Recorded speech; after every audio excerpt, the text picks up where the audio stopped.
Hey everyone! So, it is time for another What We Read video. Yes, because it is. It's been quite a while. There a while. So we've got a lot of books to talk about. I said there a while. I mean, we were there a while. A while. Okay, so we have a lot of books, so we might as well just kick things off right away. So I'm gonna go first. We have a YA contemporary novel called Birthday by Meredith Russo. The premise of this entire novel centers around two best friends, Morgan and Eric. They were born on the same day in the same hospital, and their families both got stuck at the hospital because of like a random snowstorm that happened. They live down south, so it's very random. And it chronicles their birthdays and what happens on that day from the ages of 13 to 18. Wow. And it is a really short book, and I wasn't sure how it was going to accomplish what it set out to do, but the entire story tackles not only their friendship, but also their growing realizations about themselves.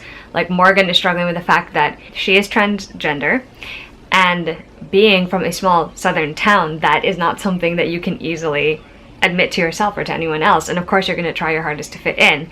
And then we have Eric, who is also struggling with his own growing feelings about how he needs to behave and how he has to please his father, even though his dad is kind of the worst. It's incredible how much Meredith Russo packs into such a small novel and within such a tiny time frame, because it's literally just their birthday every single one of those years, and that's 6 years of their entire lives. Crazy. These are the most formative birthdays, of course, because these are like from the ages of 13, when you're slowly growing into your adulthood, until you're 18, which is basically on the cusp of being legal, at least here in the United States. And it's just so incredible. It's so harrowing. Like, I couldn't imagine reading this book straight in one go, although I'm sure other people will be able to. But for me, I was like, I had to stop after every birthday because it was so hard to read about all the things that were happening.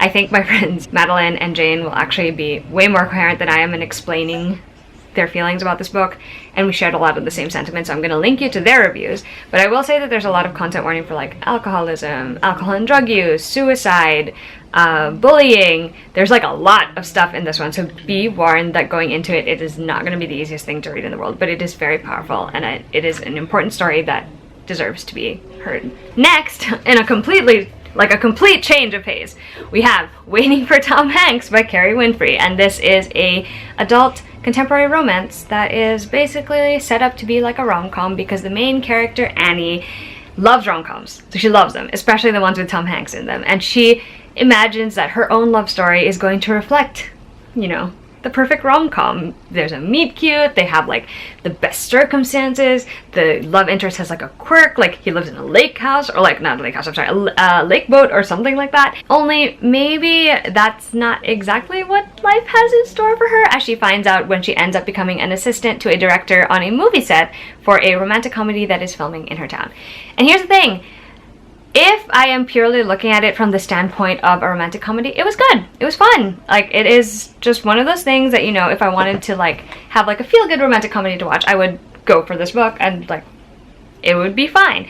But I just find that the way that the drama plays out in the last half of the book is a little out of left field. It feels a little out of left field. And I also just felt like there was no real, like, they had a lot of romantic moments, but the necessary build up to them to make them even more impactful and more emotional, it just wasn't there for me, and that didn't help. Also, it was a little jarring to read in a book the idea that rom-coms need to be more diverse, and like, you know, it would be nice to see a variety of them as opposed to like the typical rom-coms that I grew up watching, which are all great and they all have their place in the rom-com world, but like it's one of those scenarios where like we are now in a different era and it would be nice to see different things, and we're starting to get that. And like they talk about that a lot in the book, but you actually only see it like offhand, so that's kind of weird.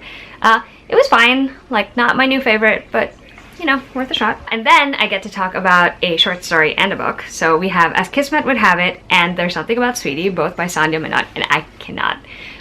Okay, As Kismet Would Have It is a short story that is actually about the main characters of Sandhya's first book, Dimple and Rishi, and it is the cutest thing ever. I would highly recommend reading that. It is on, I think it's on the Simon Teen or Pulse website. It's so good. It's really short, worth the read. There's Something About Sweetie, on the other hand, is also about two characters who appear in that short story, and that is Rishi's little brother, Ashish, and a girl named Sweetie Nair. And their story is just the cutest thing ever. Okay, so Sweetie she is trying to, you know, get it across to her mom specifically that she is perfectly happy and she's perfectly capable of having a happy life even though she is fat. And then we have Ashish on the other hand, who's kind of like suffering from the loss of his first love and his heartbreak. And so he decides to give his parents a chance to set him up with an Indian American girl. And so that's how he and Sweetie meet initially. And for both of them, it starts out as they intrigue each other because they're not what the other person expected. And slowly they start forming a friendship, and obviously they come to care about each other, and it's just so delightful. Like, I was so happy the entire time I was reading it. I mean, it really upset me to read about the complicated parental dynamics that Sweetie has to deal with, especially because of just like her weight. And like, she is happy with who she is, but it's frustrating to her that her mom can't see that and can't accept it. And so that part was very hard to read. It really was. And their romance though, it was so cute. And like, their friendships were also really great. Their relationships with people in their family outside of the one that I just mentioned with Sweetie and her mom, that were so great. Like, it was so well handled. It was so much fun. The one thing that I did not love is that there is like a little bit of typical rom-com drama that gets thrown in towards the end. And I understand why it happened, but also like, it could have been avoided. Like, it really could have. So there's that. But all in all, this is my favorite Sandhya Menon book so far. It is so delightful. I would highly, highly recommend checking it out. The last book of this section is actually also a book Mackie is going to be talking about. It is Dragon Pearl by Yoon Ha Lee. We both read it. He actually read it first. Yes, I did. And then I read it when Melanie from Melted Annie and Amy from A Court of Crowns and Quills had their book club for it, the Dragons in Tea book club. All of that info is down below.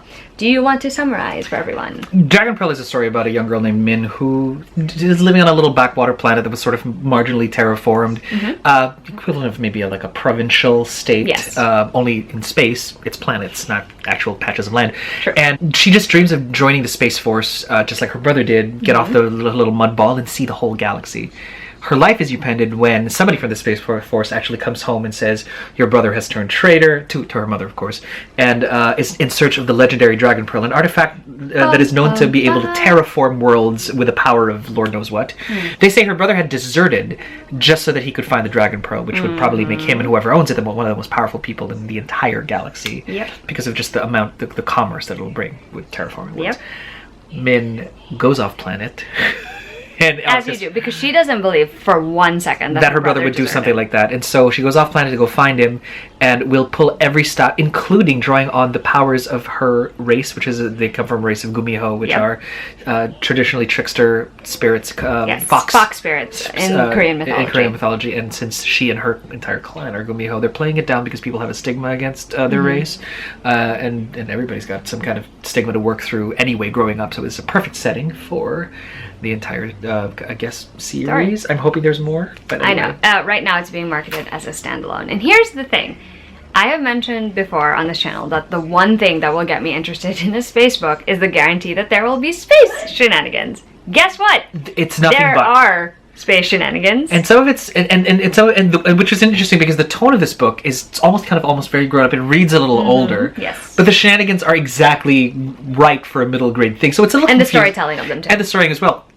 So it's a little bit confusing when you're like, oh my gosh, the stakes are so high, and she got away with, oh yeah, it's a kid's book. I know, I had to that is the one downside for this book for me as an adult reading it, I think. It's funny, I don't think I really felt that reading Rick Riordan's specifically penned books, like, but with all of the imprint ones, I've actually had a moment where I'm like, this is meant for a middle grade audience. It is not meant for me. Like, I am an adult. So, of course, I think some of the things are like, you can't get away with it. And I'm like, oh, wait. Oh, okay. No, yeah, of course they can. Of course they can. In kids' books, adults are a little dumber than they actually are. Or maybe they're actually just as... Or magic is just stronger. You know or magic is just stronger. Which, like...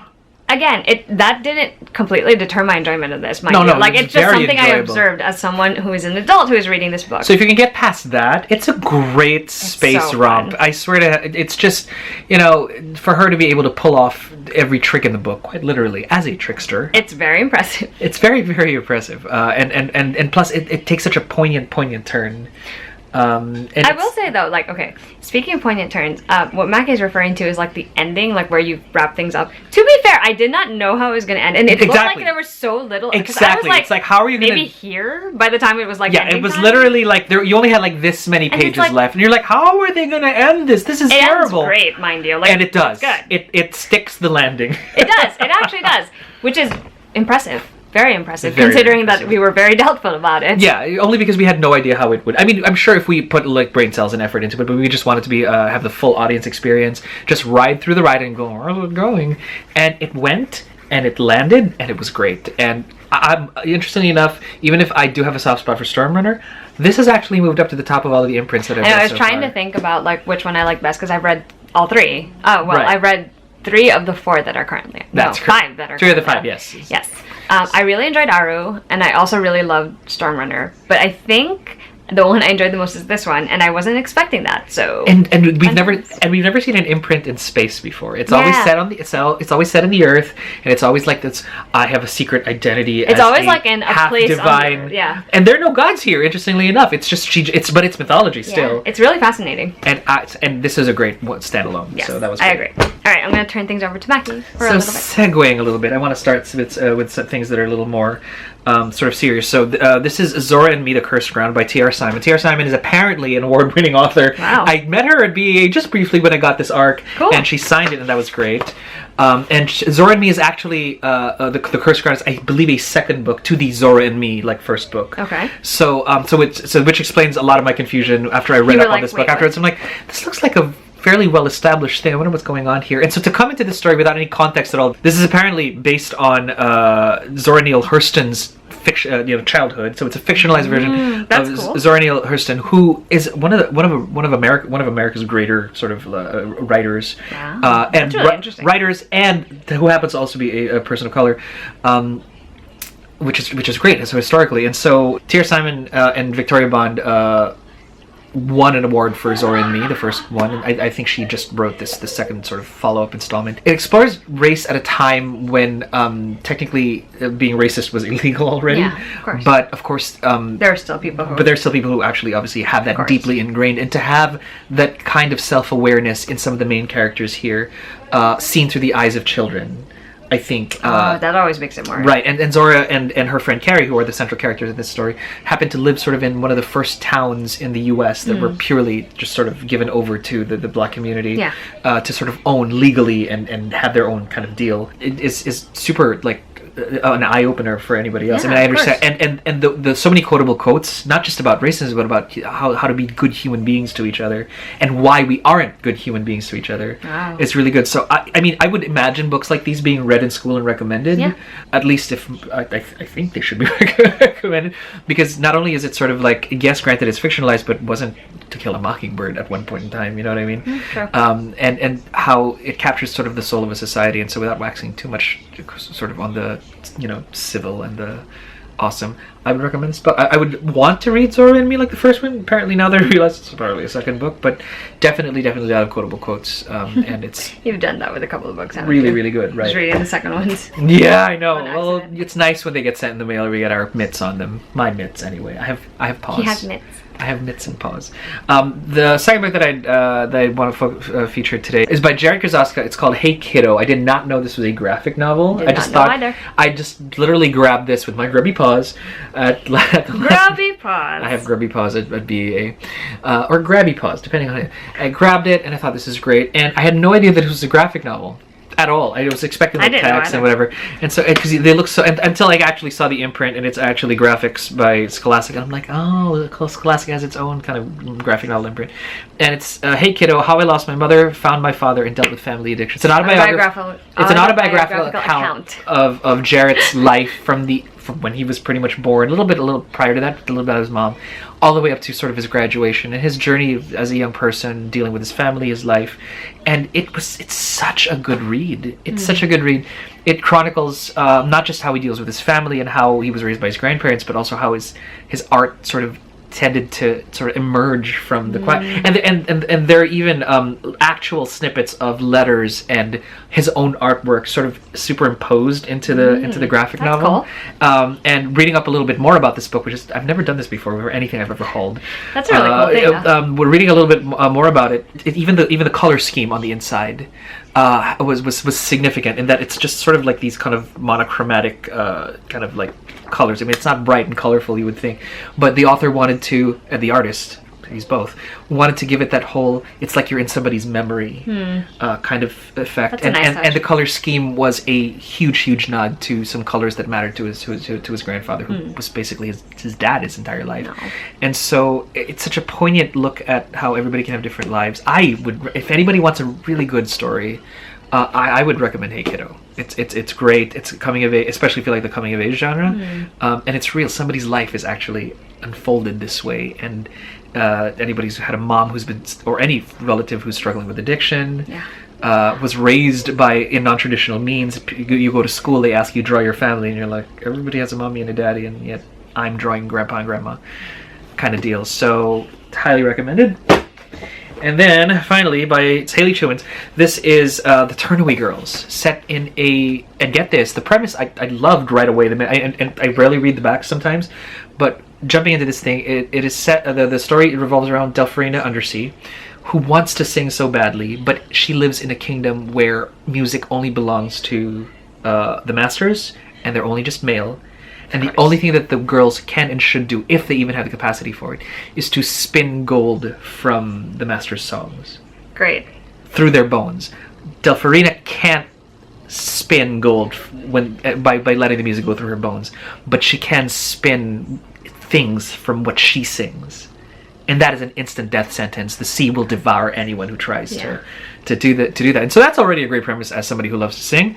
Love this premise, and so that's, if you notice the art, there's like stuff coming out of her, and it's now just a matter of, well, how will she survive in this new realm when a young master, little boy, decides to pick her to be one of his singers, so that she can spin for him. Great. And the two sort of embark on an sort of random tangent adventure. So definitely odd in terms of nobody has written anything like this in a while, I think. So it's very, very fresh. I mean, that's fair. Yeah, right? I mean, singing and spinning gold through songs, let it echo in your bones. It's such a great kind of mythos and lore, really. And it kind of is almost a satisfying ending. So it's very, very, very cool. So I love that. Cool. Sounds like I had a good reading time. It was a good run. The next book I'm going to talk about is actually an ebook that I got for review from Disney, so thank you, Disney. And that book, actually, most of the ones I showed you were for review. Whoops, should have probably said that. All of them are for Anyway, review. yeah, pretty much. Yeah, the first three were for review for sure. This one is called Don't Date Rosa Santos by Nina Moreno, and the entire story is about Rosa, who is right on the cusp of graduating from high school and really kicking off her university life. And she is determined to go to a school that will allow her to study abroad in Cuba, which is the place where her family is from. Nice. And her grandmother is the one who left Cuba back at the height of the Cuban Revolution to save her family, and along the way, the grandmother loses the grandfather to the sea. And not only does her grandmother lose someone to the sea, her mother also loses, Rosa's mom loses someone to the sea. So the entire family is considered cursed when it comes to their loved ones and the sea. And so Rosa, she tries not to put too much stock in that, like the belief in the curse. And what she really wants is to just explore this heritage and to understand herself and her culture in a way that she's never had before. She's struggling with that when her plan kind of gets derailed. And so she's here in her small town for the summer, and she's determined to find her way forward from there, but she also has to help the town, so they decide to like do a fundraising festival type thing, and so Rosa gets very involved with that as well. And in the process, she may or may not meet a cute boy, and things happen. Because why not? Anyway, I'm not doing a very good job of explaining it, but I will say that it is a beautiful YA contemporary that combines Cuban culture, small town culture, and characters with strong relationships and ties to different people in the small town, and it's just so fascinating. I also really love that it is a story about women, because it's Rosa, her mom, and her grandmother, And of course they have like cousins and aunts and all, but it's really the three of them, and it is 3 generations of women, and they're all trying to make peace with the circumstances that have led to where they are in their lives right now. The losses, the pain, the anger, the guilt, the shame. It's a combination of so many complicated things, and it could have turned into something that felt, you know, imbalanced with the whole, like, there's this other side of things where Rosa is a teenager and she's having a summer right before college and maybe developing crushes and stuff like that. But I don't know how Nina Morena did it. She balanced it so beautifully. It was so compelling, and reading the entire thing was just such a delight. Plus, there's so much mention of food in this book, and I'm just like, oh boy, give it to me. Give it to me. It's very interesting to see how Nina Morena chooses to resolve this story. It was definitely very enjoyable, and I would highly recommend checking it out. Another YA contemporary that I got for review is Somewhere Only We Know by Maureen Gu, which came from Bookmelon. Thank you for that. This is about a Korean pop star named Lucky, and she is about to make her American late night show debut. But before that, she's doing one last concert in Hong Kong, and she, you know, has to stay the night before she flies out, right? All she wants after this concert is a burger, because who wouldn't be hungry after, like, being on stage and singing and dancing your heart out for 2 hours? Who wouldn't, like a I ask burger you? after a performance. She decides to venture out in search of a burger. Her path crosses with a boy named Jack.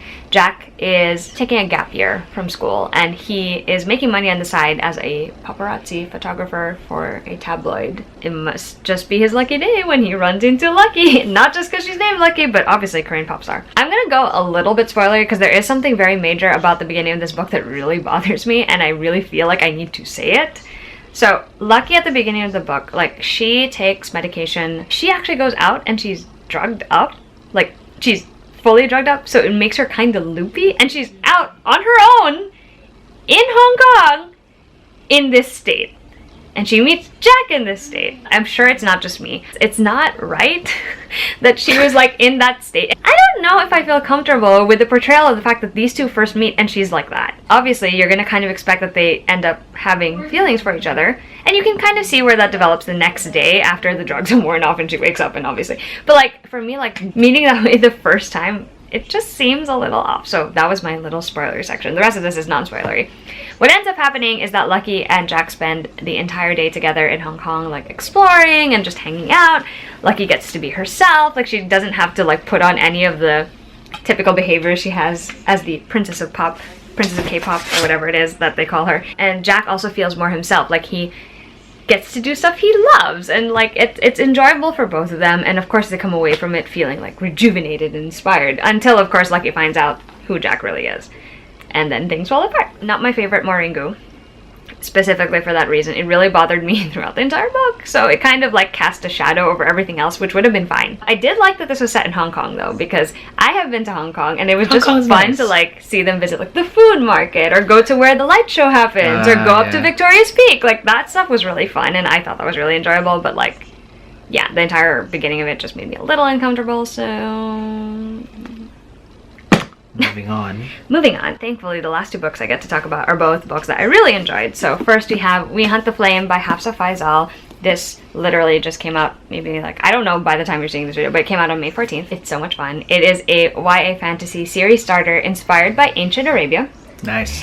And it is about 2 main characters in the land of Arawiya. We have Zafira, who dons the identity of the hunter, who goes into the Ars, which is an enchanted forest, and she basically brings back food for her village.